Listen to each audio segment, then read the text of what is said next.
Savage Dawn from Vinegar Syndrome was released in 1985, stars Lance Henriksen, George Kennedy, Karen Black, Richard Lynch and William Forsythe. Now, I'm unused to getting these exploitation, completely bonkers movies that have a rather recognisable cast in them.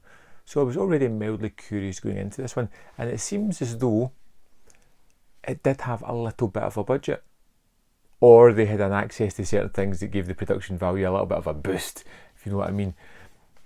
And we're thrown into this strange world which feels almost dystopian, futuristic, run down, but is apparently set in modern day. And we follow the character of Stryker as he rides into this town, almost like a little bit of a western, on his motorcycle to meet his old friend George Kennedy.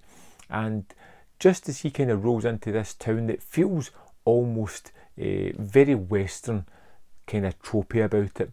It's all kind of run down, it feels as if they live by their own rules. People are rough and ready to fight at the first instance of anything, pretty much. And at the same time Stryker rolls in, we get the Savages rolling in as well, which is a biker gang of nefarious people who just want to tear things up, led by the scenery chewing William Forsythe as well. And they just kind of clash heads. Stryker's an ex-Vietnam vet who seems to be able to handle himself, and he's going to butt heads with these Savages and so on and so forth. You kind of know what's going to come throughout this movie.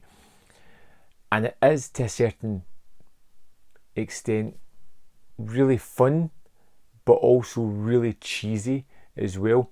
It has these fight sequences that look overly choreographed, and probably because of the way they're edited, they look really staged. But then they're kind of fun that way as well. And we're also introduced to the people that live within this small town as well. We get Richard Lynch as the mayor of the town, who also seems to be a priest with a kind of sexual deviancy as well.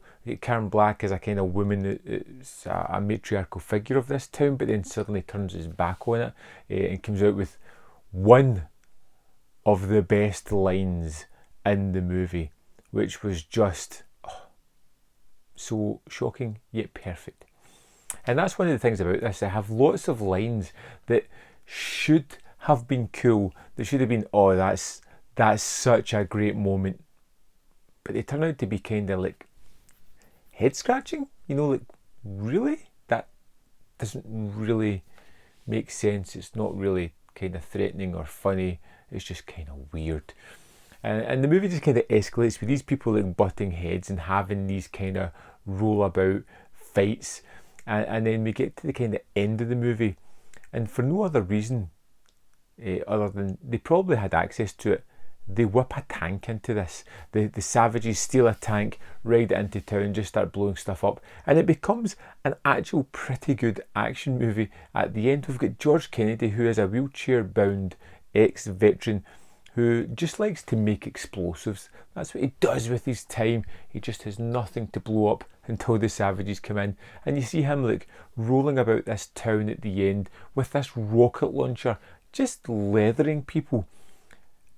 And it's simultaneously incredibly stupid, but incredibly awesome at the same time. It's a movie that's not going to give you anything other than what's on the surface. If you want some foul language, some ropey fight scenes, some big explosions at certain moments, and some fun times to see these characters at either this kind of end of their career or the beginning of their career, it's fun to see those, but it's not a movie that's really going to stick with you.